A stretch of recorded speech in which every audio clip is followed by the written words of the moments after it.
Hi everyone, and welcome to the latest instalment of my project to KITBASH scratch build Tamiya's classic 1/35th scale Panzer II Ausf. Now, in this video, we're going to be looking at scratch building the engine and the engine deck area itself. So, if that's something that's of interest to you, then grab a brew and let's go do some modeling. Now, first off, as you can see here, the Dragon base that we're kit bashing with is somewhat smaller than the actual Tamiya classic kit. So all I needed to do was pad out the sides so that the interiors could fit in. So that was just a matter of using different thicknesses of plasticard.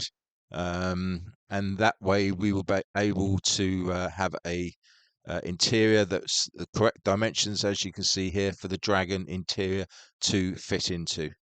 Now, a lot of cleaning up was done just to make sure it all fitted in.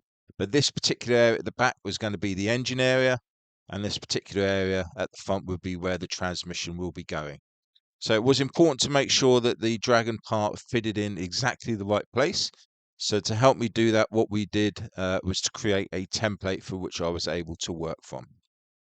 Now, the actual thicknesses of the size that I used, um, as you can see, they're slightly different because it was an awkward width size. But it was just a matter of sticking the two plastic card parts together. Once fully dry, I used the Perma Grit tool sander to get it most of it down, and then very carefully using other sanding sticks to make it nice and smooth all the way along. Now, this was the Dragon offering, nicely detailed, went together well. Just a matter of making sure it went together square, so I'll just use the grids on the actual cutting mat itself. And this was the template that I talked to you about earlier, and this would enable me to make sure that the scratch built engine fitted into the back compartment nicely. So with all of the parts done, what I needed to do was to add on at the back end. So that will give us the fully enclosed box. The rear exhaust panel, etc., would all be coming off later. What I also wanted to do is do as much of the exterior work because what I wanted to do is to make sure that you could actually see the engine. Because if you open up these two rear panels on the real Panzer, the engine is right there in your face. So I had to make sure that the height was correct. So it was a matter of getting the old Dremel, getting the craft knife, and cutting both the doors out, and obviously I would then scratch build those to put them back into place. Now, whenever you cut a square part out of any particular part of a kit, it's very difficult to make the actual square square, so to speak, to make sure that all of the angles are at 90 degrees. So I did it as best as I possibly can, but it's never perfect. What I did further down the line was to add on plastic strip, put in a little bit of filler, and that way you can get a nice straight cut. With the exterior part done, it was a matter of then looking at the interior. We did the fan system, which was very straightforward. As always, I use solder wire for my welds. For those of you not familiar with this technique, there is a how-to video on my channel. But this particular part of the build was very easy and straightforward. What I then wanted to do was to add one or two of the axles going through, and they have special plates with holes drilled in them. So for me to do that, it was just a matter of using the RP Tools punch and die set. And as you can see here, I used 1.2 die and able to punch through the holes. And there we had a nice feature there. Again, this was to allow me to put the engine over the top of that particular axle. So with the hole drilled out on the exterior, I now had an ideal opportunity to be able to look in. All the way through this build, it was a matter of making sure that the lid always fitted on correctly and tightly. So in this particular case, the Dragon part was slightly incorrect, so I had to build up the panel so that it was the same as what the actual Panzer itself is, and that was just a matter of using plasticard. And now, as you can see, when we look in, it's a perfect fit. and we now have that compartment ready for the engine to go into. So I was really pleased with how that had all turned out. Now, whenever you do a scratch built engine, you need to deal in basic shapes. So what I did was a little template to show how I wanted the engine center to work. And then it's a matter of adding those shapes together. So here we've made a triangle of plasticard strip. We've got a bit of a square rod there at the middle and also at the bottom. And then it's just a matter of sanding that all back, cutting it all back, trimming it all back, and effectively sculpting the plastic to create that initial shape from which I'm able to actually create the engine from. And all the dimensions I was able to do simply because I'd already made that particular compartment in the back of the model, so I knew exactly the dimensions that I needed. So once that was all done and all tidied up, it was then a matter of trying to add on some detail. So first off, we needed to add on some discs.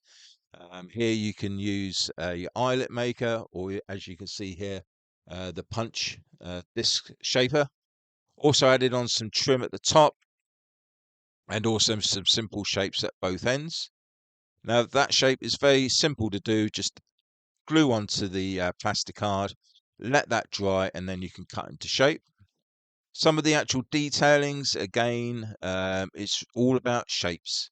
So we have some square rod, we made some discs, also some pipe work, and using some pewter strip, we added on some banding as well. So that was one of the first components, because again, it's all about building up the components. And here we have some of the band wheels as well, and also another component here using a styrene rod, and that will go on top of the or underneath the component that was put there first. And you can also see as I'm going, I'm adding on little bits of extra detail. So the dome engine top has now got its caps.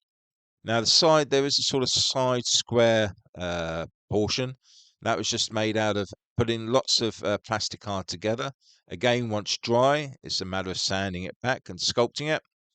And then we have the large scissors, whereby we can just snip off that corner. And then once that's done, it's a matter of adding some detail on with some styrene rod. And that gives you that nice box effect on the side. All the time making sure that it continues to fit into the compartment, and we just keep adding detail as we go. We've added on some rivets there. We've got a base underneath there with some square rod for the engine to sit on its mountings. Again, we have the top filler caps there as well. So from that very simple shape, adding on detail, building up the components, we now pretty much have a fully fledged engine from which we can now add on some more details.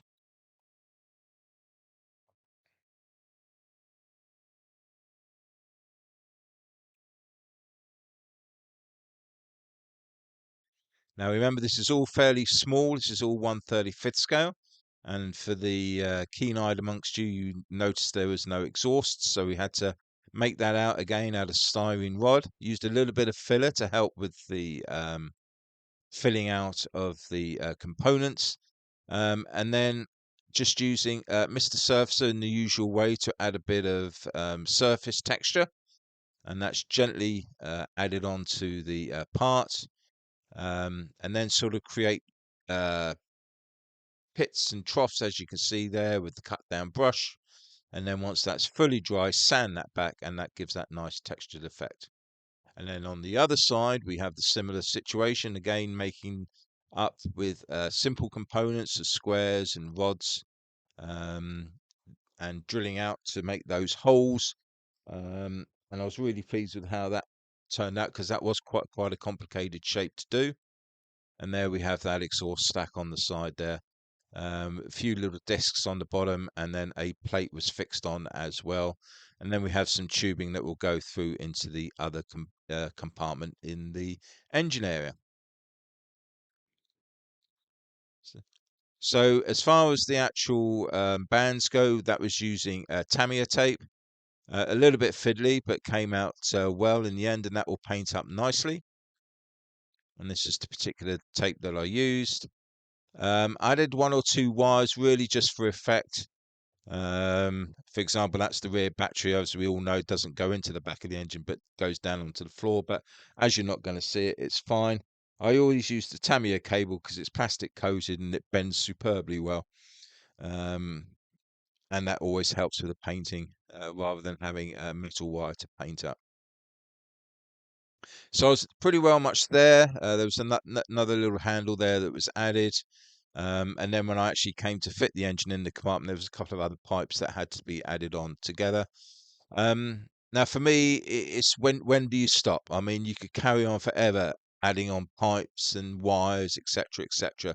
So at this scale, I was very pleased that it is what it is. It's the Maybach engine, the HL62 TRM, and as you can see at this scale, there's enough detail on there for you to differentiate that from any other particular engine. So I was pleased with that, and I was willing to put that now into the engine compartment space here.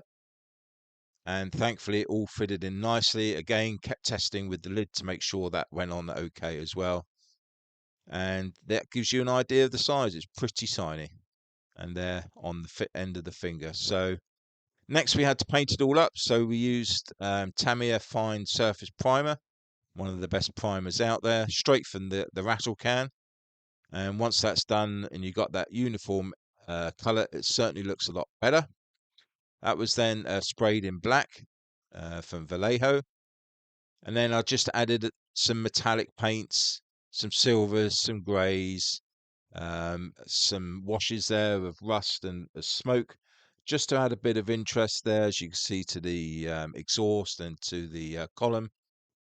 And that sort of color variety can then be weathered accordingly with the oils.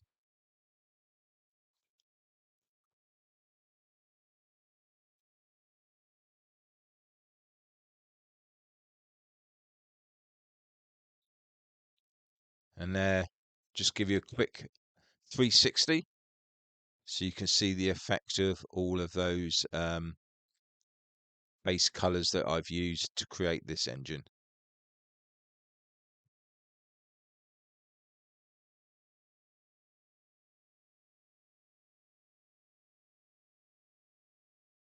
Underneath, not so bothered for obvious reasons. You're not going to be seeing it.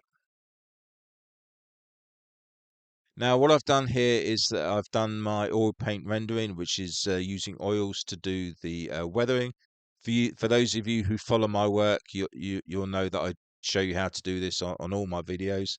But to save a bit of time, I'll go into more depth when I do the outside of the actual tank as far as the OPR goes. But just to show you now that this has been fully weathered and is, as far as I'm concerned, completely finished and is now ready to be fitted into the actual model itself.